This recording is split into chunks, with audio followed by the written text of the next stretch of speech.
नमस्कार साथियों, मैं विकेश कुमार आप सभी को स्टाइट साइंस क्लास में तहे दिल से स्वागत करता हूं। आज हम देखने वाले कक्षा 10 का हिस्ट्री चैप्टर नंबर आपका 5 है और यह हमारा पार्ट 3 वीडियो है। अगर आप पार्ट 1 पार्ट 2 नहीं देखे तो प्लेलिस्ट में जाकर देख सकते हैं। आज वीडियो का आप आखिर तक बने रहे ताकि आपको ये टॉपिक याद हो जाए आधा से अधिक बातें। तो चलिए दोस्तों स्टार्ट करते हैं। तो आज हम देखने वाले हैं भारत में फैक्ट्रियों की स्थापना। तो भारत में फैक्ट्रियों की स्थापना जो है ये आपका दोस्तों कब होती है? तो हुआ क्या 1830 से 40 में, 1830 से क्या 40 में बंगाल में द्वारकानाथ टैगोर के द्वारा 6 संयुक्त कंपनियां लगाई जाती है। तो आपको याद क्या रखना है कि भारत में भाई कंपनियों की स्थापना जो है 1830 से 40 में बंगाल में किनके द्वारा? द्वारकानाथ टैगोर के द्वारा। किनके द्वारा? द्वारकानाथ टैगोर के द्वारा 6 संयुक्त कंपनियां लगाई जाती है। पहली बात आप याद कर लिए होंगे कि भारत में आपका है क्या फैक्ट्री कंपनी की जो स्थापना है कहाँ लगाई जाती है? तो बंगाल में।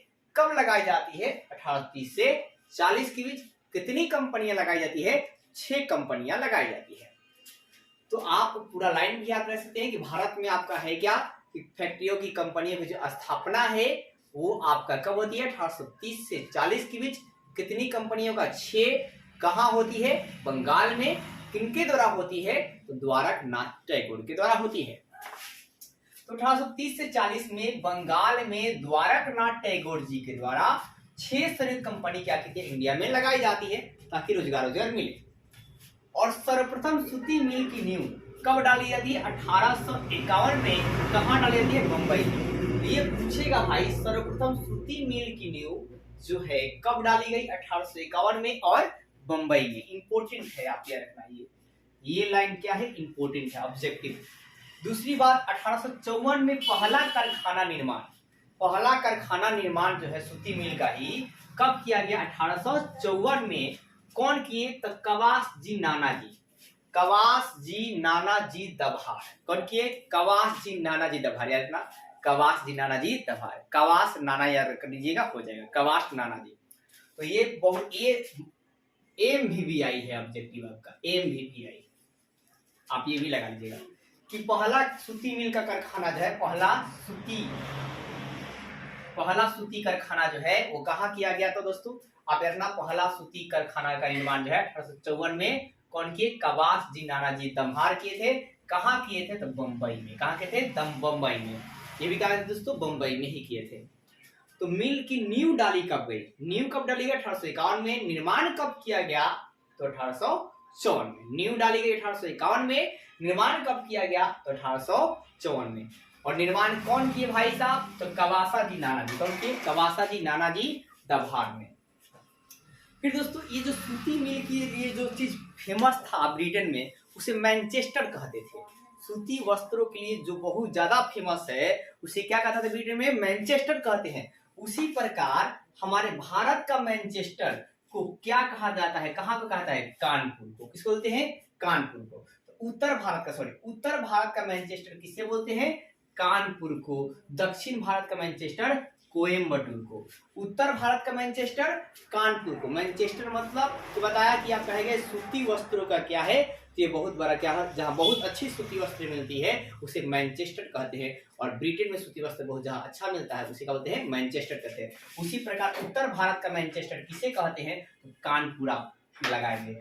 पेपर में पूछेगा उत्तर भारत का मैनचेस्टर किसे कहते हैं? कानपुर को। दक्षिण भारत का मैनचेस्टर कोयम्बटूर को। दक्षिण भारत का मैनचेस्टर कोयम्बटूर को। और भारत का मैनचेस्टर किसे बोलते हैं? अहमदाबाद को कहते हैं। किसको बोलते हैं? अहमदाबाद को बोलते हैं। और सूती वस्त्रों की राजधानी किसे कहा जाता है? तो बंबई को कहा जाता है। सूती वस्त्र राजधानी किसे कहता है? बंबई को कहा जाता है। ऐसे आप याद करेंगे। चलिए देखते हैं आप लोग कितने बात को समझ चुके।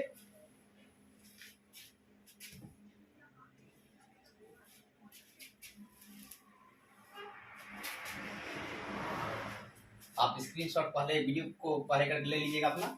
चलिए हम देखते हैं आप लोग। तो देखिए दोस्तों हमने ने क्या जाना कि भारत फैक्ट्री की स्थापना जो है 1830 से 40 में।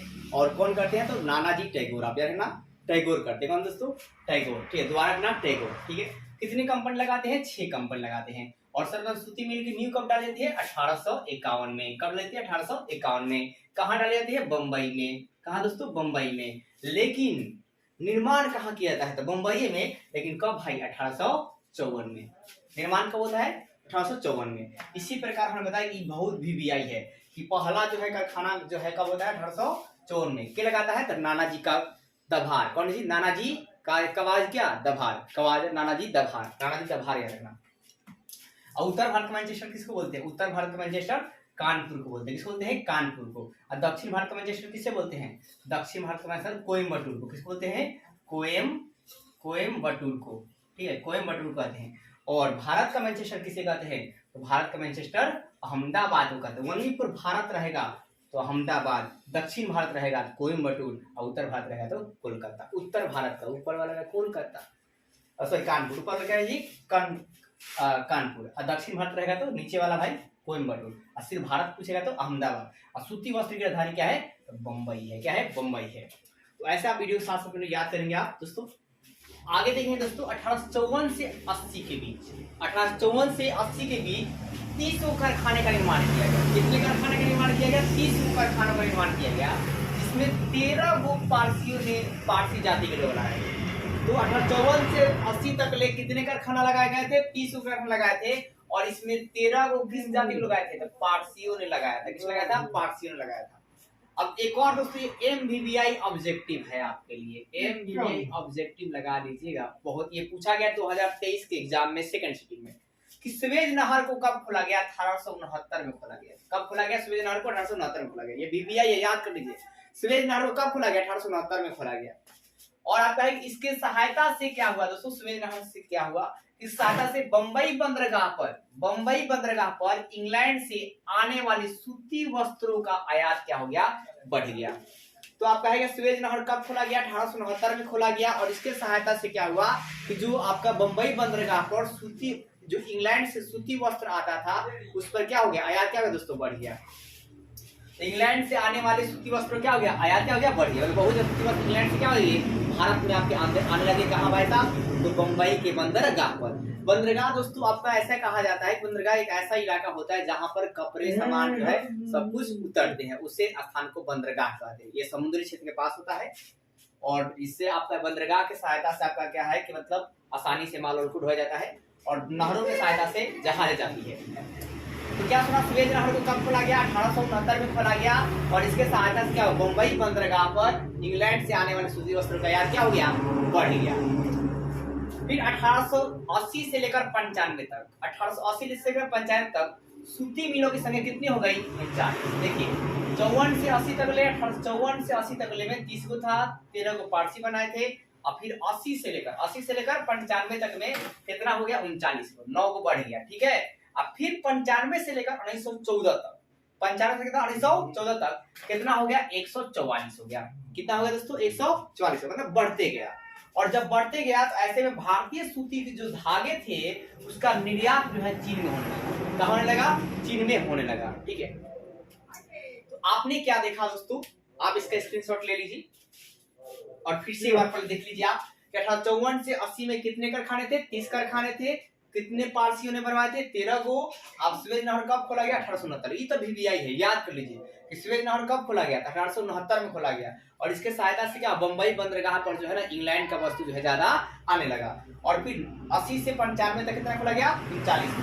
और 95 से 144 को। और भारतीय सूती वस्त्र धागों का निर्यात कहाँ होने लगा? चीन में भी होने लगा। तो आइए आप देखते हैं, आप लोग रिवीजन कीजिए हमारे साथ। मोटा मोटी क्या याद रखना है कि 1854 से लेकर 90 तक कितने कारखाने खोले गए थे?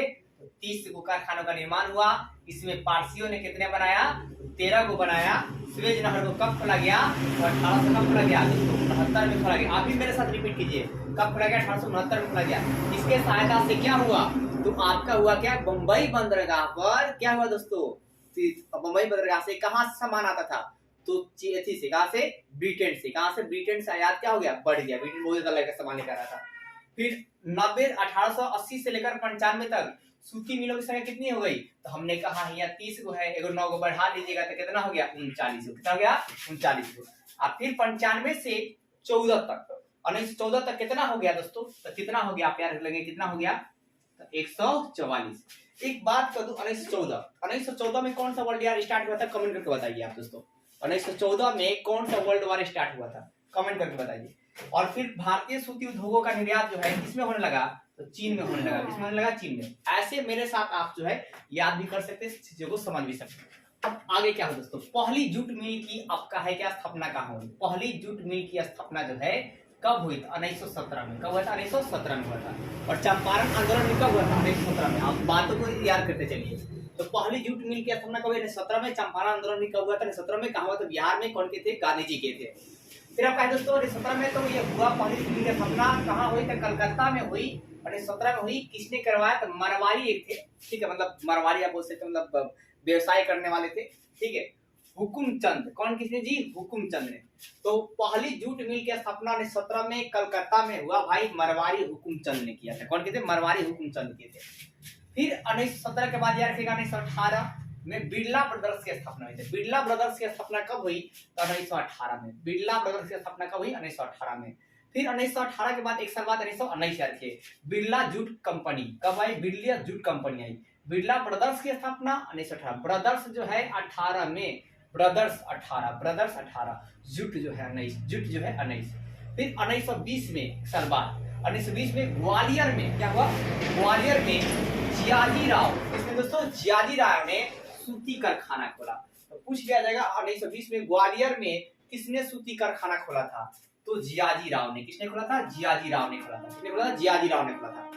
फिर घनश्याम दास बिरला ने, घनश्याम दास बिरला, आप घनश्याम दास बिरला जी को भी देख सकते हैं कैसे थे हमारे घनश्याम दास जी। घनश्याम बिरला दास जी ने अंग्रेजों की कंपनियों को ही खरीदी। क्या की, अंग्रेज क्या थी, चालू कंपनियां जो थी उसे क्या किया, खरीदा। और जैसे कौन कंपनी खरीदा, तो एडमिल से, किसे, एडमिल से केशव राव चंद्र मिल खरीदा। क्या खरीदा, एडमिल से। क्या, कौन कंपनी खरीदा था, पूछेगा आपसे, तो केशव राव चंद्र मिल खरीदा था। क्या खरीदा था, केशव राव चंद्र मिल खरीदा था। एडमिल से केशव राव चंद्र मिल था। इसमें वो है, इसमें भी वो मिला लीजिएगा, ऐसे टिक कीजिएगा ऑब्जेक्टिव। अब मार्टिन से क्या करता था, चीन के कारखाने। तो चीन के कारखाने जो है आपका कौन खरीदे थे, तो घनश्याम दास बिरला ने खरीदे थे। कहां से, चीन कारखाने किससे खरीदे थे, तो मार्टिन से खरीदे थे, मार्टिन के खरीदे थे। तो आप याद रखना कि पहली जूट मिल की स्थापना कब हुई, 1917 में हुई। कहां हुई, कलकत्ता में। कौन के, मरवारी हुकुमचंद। कौन के, मरवारी हुकुमचंद। 1918 में बिरला ब्रदर्स की स्थापना 1918 में, जूट की स्थापना 1919 में। और ग्वालियर में भाई साहब सूती कारखाना खोला गया 1920 में। कौन खोले, जियाजी राव। 1920 में जियाजी राव। कौन खोले, 1920 में, कौन जी, जियाजी राव। और घनश्यामी बिरला जो है अंग्रेजी कंपनियों का चालू कारखाना क्या किए, खोले। अंग्रेजी कंपनियों का चालू कारखाना क्या जी, खरीद लिए बहुत सारा। और जैसे क्या, एडविल से क्या खरीदे, केशव चंद्र मिल। एडविल से क्या खरीदे, केशव चंद्र मिल। और माटी से क्या करे, चीन के कारखाने। तो उम्मीद करता दोस्तों वीडियो अच्छा लगा होगा। वीडियो अच्छा लगा तो वीडियो को ज्यादा शेयर कीजिए, और कम से कम दोस्तों 5 लोग जरूर शेयर कीजिए। और क्या बोलते हैं, कमेंट भी कीजिए अगर आपको वीडियो अच्छी लगती है तो। और हमारे आप अपने स्टेटस भी जरूर लगाइए। तो मिलते हैं हम लोग नेक्स्ट वीडियो में नेक्स्ट टॉपिक के साथ। जय हिंद, जय भारत।